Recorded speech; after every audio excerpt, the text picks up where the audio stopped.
దిగ్గజ క్రికెటర్ రాహుల్ ద్రావిడ్ కుమారుడు సమిత్ ద్రావిడ్ మహారాజా trophy కేఎస్సిపి T20 వేలంలో మెరిశాడు.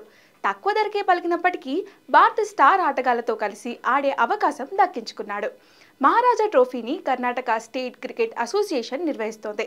2022 నుంచి నిర్వహిస్తున్న ఈ లీగ్లో 6 జట్లు పోటీ పడతాయి. 2024 సీజన్కు గురువారం వేలం నిర్వహించగా సమిత్ ద్రావిడ్ను గతేడాది రన్నరప్గా నిలిచిన మైసూర్ వారియర్స్ దక్కించుకుంది. 18 ఏళ్ల ఆల్రౌండర్ సమిత్ కోసం మైసూర్ ఫ్రాంచైజీ 50,000 రూపాయలు వెచ్చించింది. కాగా స్టార్ ఆటగాళ్లు ప్రసిద్ధ్ కృష్ణ, కృష్ణప్ప గౌతమ్, కరుణ్ నాయర్తో కలిసి మహారాజా ట్రోఫీలో సమిత్ బరిలోకి దిగనున్నాడు. Samit Dravid middle order batter, అంతేగాక మీడియం పేసర్. అతను 2023-24 కూచ్ బెహార్ ట్రోఫీ గెలిచిన కర్ణాటక అండర్-19 జట్టులో సభ్యుడు. ఈ ఏడాది లాంక్షర్తో జరిగిన 3 రోజుల మ్యాచ్లో కేసీఏ 11 తరపున ఆడాడు. కాగా వేలంలో అత్యధిక ధర పలికిన ఆటగాడిగా వికెట్ కీపర్ ఎల్ఆర్ చేతన్ నిలిచాడు.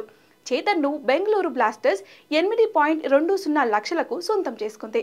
గతేడాది సీజన్లో చేతన్ గుల్బర్గా తరపున ఆడాడు. కాగా మహారాజా ట్రోఫీలో గుల్బర్గా మిస్టేక్స్ కు దేవ్దాత్ పడికల్, బెంగళూరు బ్లాస్టర్స్ కు మయాంక్ అగర్వాల్, మెహసిన్ ఖాన్, హుబ్లీ టైగర్స్ కు మనీష్ పాండే ప్రాతినిధ్యం వహించనున్నారు.